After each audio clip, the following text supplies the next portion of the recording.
Big Brother, mainstream media, government cover-ups. You want answers? Well, so does he. Live from Austin, Texas, broadcasting worldwide, it's Alex Jones.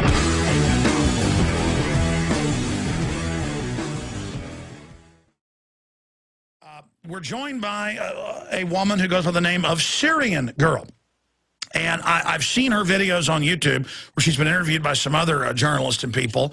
And she wants to be private, and where she's at private, but she's 100% Syrian and has family that she can report on what's happening. But she does want to be private, so that'll just pique everybody's interest exactly who she is. But she'll go by Syrian Girl, and she joins us now. Recap the point you make about al-Qaeda. I just had Lieutenant Colonel Anthony Schaefer, who ran the bin Laden program trying to kill him, who was blocked from killing him, pointing out that Anwar al-Awlaki, who's run all the big terror attacks in the U.S., is really a Pentagon double agent, White House agent. Now, that's Colonel Schaefer. You'd think that'd be big news. So break down your view, what's happening, break down the view in Syria of what people think of al-Qaeda. Okay, so in Syria, everybody knows that al-Qaeda is the CIA. Like, it's really, really common knowledge, You can ask any kid on the street and he'll tell you that. So it's not really like what you just said, though I haven't heard about it. It doesn't surprise me at all, because there's just so much information out there already of people that turned out to be double agents that, were captured and supposed to be part of Al-Qaeda. So yeah, go over that, because I've seen you. You have a great knowledge of it, the history of it, some of the examples of proving it's al-Qaeda. First of all, you have the one of the Libyan rebel leaders. Turns out he was tortured in Guantanamo Bay, and he's part of al-Qaeda. And we all know that NATO and the U.S., they supported the Libyan rebels. So they're one of the big signs now, which is what I mentioned in my video, is that they're actually working with al-Qaeda in these countries that we're seeing insurgency. So Libya was one of them. And in Syria, also, there are videos now coming out of some of the protesters and some of the people in the so-called Free Syrian Army, which is what the insurgents, the name they give themselves, carrying al-Qaeda flags. And these are like widely available on YouTube. You can just search for it and it's there.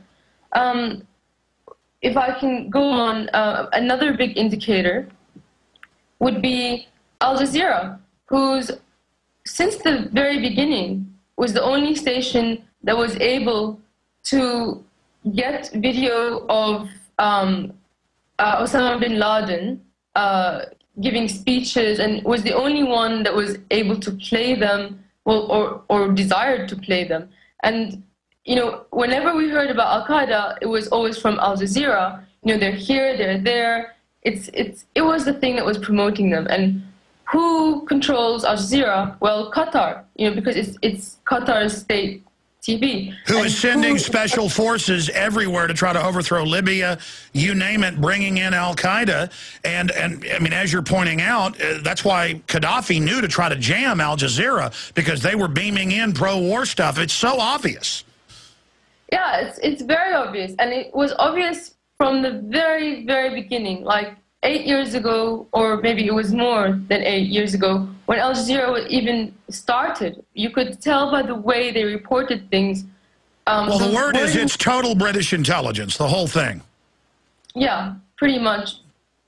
Either US or British. Israeli. It doesn't really matter, because they're all one entity working, together. Israel and the country Qatar, they're allies. They're allies with the U.S. They control each other. So it's like one big monster. That's right. Continuing with al-Qaeda examples from the Syrian perspective. It's when you're on the spot, it's difficult to think of them. There's just so many. I'd like to.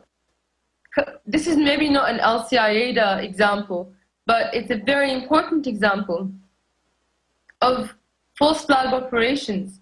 I'm not sure if anybody remembers, but in Iraq, in Basra, 2 British soldiers, like special forces soldiers, were captured dressed up as Arabs, shooting at Iraqi police, which was by then under the control of the occupation. And they were dressed in black to mimic sort of like the Mahdi army, and their car was filled with explosives. And this was all over the news.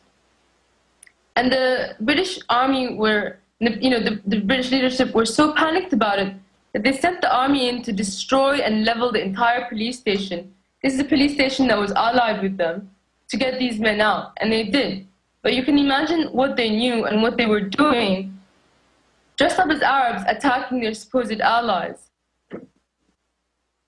So, well, you're right. In fact, while you're talking, I just typed British soldiers captured in Basra, and it's Global Research, London Independent, BBC, and it's them with their fake Wahhabist beards running around reportedly shooting at soldiers as a pretext to get Shiites and Sunnis killing each other. And that's the goal, as Colonel Schaefer said last hour, is to get a Sunni-Shiite war going. Here it is. SAS defied MOD to rescue 2 of its men held hostage in Iraq. And here's the image of them with their fake beards and all the rest of it captured. And then there's the flaming tank image of the tanks attacking the police station, which was holding the men that had been captured. And there's the photos, the video that they took on some of these sites. It's the images of them with the fake beards. We'll find it and show it to people. But yes, that was a great example. And I even had former top CIA analyst Ray McGovern on, Syrian Girl, at the time, and he pointed out examples where it was confirmed that the Golden Mosque was blown up by Western forces to get the people killing each other. Can you break down that Sunni-Shiite rivalry that the West likes to manipulate? Sure thing. It's just, divide and conquer. It's just like the old war game, applied to Shias and Sunnis. I mean, you can apply the same thing to Catholics and Protestants. So at the moment, Iran and Lebanon has a Shia-like population, and they form an alliance with Syria, and they could, they have Hezbollah, which is directly opposing Israel. So on the one hand, they are enemies of the Shia, and then you have the Palestinians who are Sunni, who are also fighting Israel. So on the other hand, they're against the Israelis are against the Sunnis as well. So in Iraq, the Americans allied themselves with a lot of the Shia, although there were a lot of Sunni collaborators as well. That should be noted. But they wanted to get the Shia in power over the Sunnis because it was beneficial for them. It was a way in. And they got muscled out by the Iranians, but that's another story. But around the Middle East, it is mostly the Sunni majority countries, which are in the Gulf Arab region and in North Africa, not the Levant region where I was saying that the al-Qaeda is purported to be a Sunni organization, but not exactly Sunni. It's something worse, like more extreme, called Salafi, and or Wahhabi is another extreme sect that they're very similar. So in the same time, the majority Sunni theocratic countries like Saudi Arabia and Qatar and the Gulf Arab states are actually allies with the US. So it's a really complicated mess. But when whatever country, the US doesn't care which side it plays, whether it plays Shias and gives them power against Sunnis or gives Sunnis power against Shia. At the end of the day, they want to divide everybody and get everybody fighting. And I think sometimes they're succeeding, but not in all cases. By the way, I did find the BBC article, Iraq probe into soldier incident, and it's got them with the guns, hand grenades, fake wigs, out reportedly attacking Basra police. And there was other cases of U.S. forces being attacked by guys dressed up in bin Laden outfits. This is full-spectrum dominance. You've got to manufacture the war so people really believe al-Qaeda exists.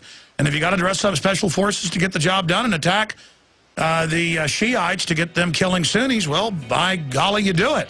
And just incredible. And then the Iraqis were holding them. This is our supposed allies saying, look, they were attacking. We're going to have a trial. So they just had the British troops attack the base, kill a bunch of Iraqi troops that were trained by the British to get them out of there. Syrian Girl joins us. Syrian Girl, what is the feeling of people in Syria? I mean, are they... I mean, this is an invasion. This is proxy armies, Arab fighters, the ones that were in Libya being brought in to invade your country. This is part of the proxy wars. They admit that they've got military paid off, defecting over to try to overthrow the country. And then I guess bring these purges in. They're saying they're going to kill minority groups of Muslims that are part of smaller sects. They're also saying they're going to force the Christians out of Syria. How do you think the West is going to be able to sell this to the public when they do what they've done in your country, the same thing they've done in Libya? Our people are not going to buy it because our people have a very long memory and we remember what happened and we won't forget what they're doing now. So, you know, I don't need to tell you that they're not buying it because you can see it yourself. You know, it's been 12 months now. There haven't been any mass, you know, rallies. There haven't been any support for this foreign, armed, funded, and even oftentimes the men themselves are foreign. There's just no support for it. So, you know, this has nothing to do with whether or not they agree with the government or not. People who oppose the government know what's going on. So I don't see them selling it to Syrians at all. For me, I can't see them having any way forward unless they attack, unless they do as they're saying, which is to get NATO and have a no-fly zone or an invasion. And how are they going to do that when Russia's not going to let them? I don't see a way forward for them. Continue. Okay. In terms of Syrians and how we feel, we're both afraid and excited. I know that once the war starts, I know where I'm going to be. And, you know, we're ready to defend our land to the end. And we think that Israel better not think that it's going to be left out of that global war. It's, you know, it's going to be directly in the line of fire. If Syria is going, and then so are they. Our enemies are numerous, but we also have some very good friends. So Syria is not going down without a fight. That's what I'd like to be known. What about the Russian fleet that's docked there at your port? What about the fact that Russia says, well, they vetoed the UN attack, and so now they're saying, well, we'll go ahead, and now the UN's saying they'll go ahead and get behind it and not even follow the rules. I mean, this is crazy, a major escalation. You mean NATO, yeah? Yes. I think that for Russia, Syria is a red line. And that's because they're based in Tartus. Their naval base is one of their last positions in the Middle East. And their last defense against Europe and Turkey's missile defense treaty. So for Russia, it's very important to maintain their relationship with Syria and not have Syria be taken over, yet, you know, be another one to fall to the US and NATO sphere of influence. So if Russia's not going to back down, and if they're going to disobey the rules, the only foreseeable conclusion to that would be World War III. I certainly don't doubt that they're prepared for it and that they will do it. You know, whether nuclear bombs are involved, I don't know.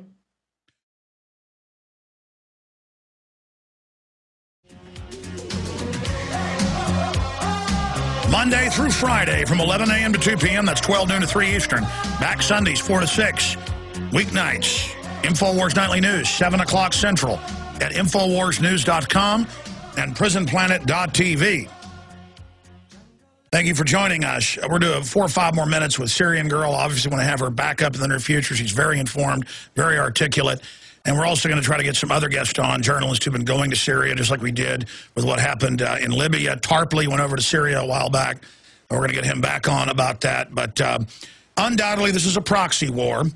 And what is your view of Assad? I mean, again, how popular is he really? And what do you expect to happen if the proxy war continues, if the love bomb bombardment, the trendy, illegal peace bombing begins by NATO, I mean, now saying they can't even get the UN resolution, so just go ahead. I mean, first Obama said I'll attack Libya with a UN resolution, not Congress. Now they can't even get the UN. I mean, this is so lawless. This is preemptive war through proxies. Imagine a foreign country coming and stirring up groups to attack us over the border and then calling them freedom fighters and then calling it protest when people are militarily attacking. Well, first of all, I want to say the road to hell is paved in good intentions. And the most annoying people are the ones that think that they're helping us out by supporting these insurgents that are bombing, forcing people from their homes. As far as my opinion on the government, I will get to it. But more importantly, I want to discuss, Syria as a whole. Okay, we got 5 minutes left. I'm giving you the floor then. Syria as a whole, and then Assad. Any other points you want to make? Because this is, riveting information. Okay, thank you. Syria as a whole. How can I tell you statistics, percentages? I can't. I can only tell you that the vast majority of the country, in spite of how they feel about the government, do not want this NATO-led insurgency to take over, because not only are they going to be puppets of the West, not only are they going to destroy the country in the process of doing so, they're also not democratic. They are a theocratic, sectarian, Islamic movement that want to control and destroy our secular way of life. And Syrians do not agree with this. You can see that by the way that they're acting. I can tell you that, the majority of Syrians went out and voted for our new constitution, which opens up the way for new political parties and for future elections. So the majority of people are for the reform process, and the new constitution is already in place. You can split Syria up into 3, I guess. There are people who support Bashar. They think that he is our, savior. He's going to deliver us from this, that are, have been core Baathists, which is the ideology of the party from the beginning. And there's people who are newly, supporting Bashar because they want him to make the reform process happen. Then there's people who oppose the government because of corruption and things that have happened in the past, and they also also not going to side with Israel, our enemies, nor NATO. And then, okay, this is 4, not 3, so maybe I can't count. But finally, there's a minority of people who have been sold the lie, just like the Iraqi collaborators were sold the lie that the U.S. is this liberator, it's fantastic, they're so humanitarian, they're going to come and save everybody. And, you know, this is the way to get power, and the way to get freedom, whatever that, you know, means to them, is by allying with the US. Now, I think that is such naivety and opportunism, and it's just disgusting to the core, and I cannot call these people Syrian. So if you want, by my definition of what is Syrian, 100% of us oppose NATO and this attack against our country. Well, that's right. It's going to be, I mean, look, Iran, 70+% don't like the mullahs, but every analyst says an attack on Iran will unify the entire population behind the mullahs. That's how people work. And now that your country's clearly being attacked with proxy armies, NATO's saying we're going to drop bombs on you because it's humanitarian. You know, when we give weapons to people blowing up buildings, they're peaceful protesters. When the government fights it, they're evil. Al-Qaeda's good, Syria's bad. I mean, all of this is so ridiculous that it's going to unify Syria. I mean, I don't need to be Syrian to know that. I just wanted to say, in answer to your question earlier about how people might contact me, I have a Twitter. The name is Partisan Girl.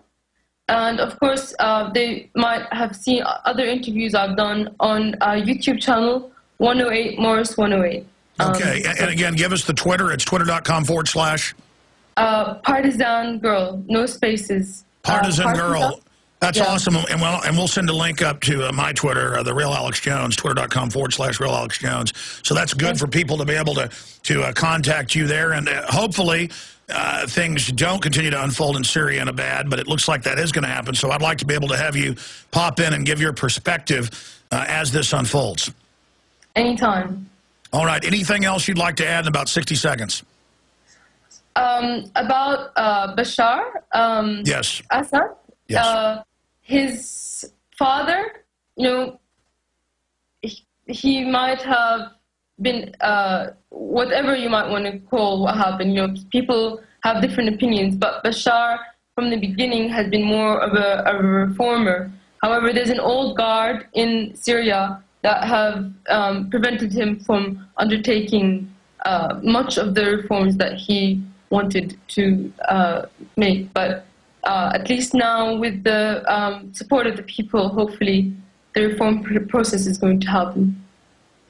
What is your personal, so you see overall he's been a reformer trying to change an old system, and certainly, you know, it's not going to get better. Look at Egypt. It's gotten 10 times worse, and they've got women having to wear the headdresses and everything now since they was liberated, and it's just incredible. All right, well, Syrian Girl, thank you for having the courage to speak out. We appreciate you joining us.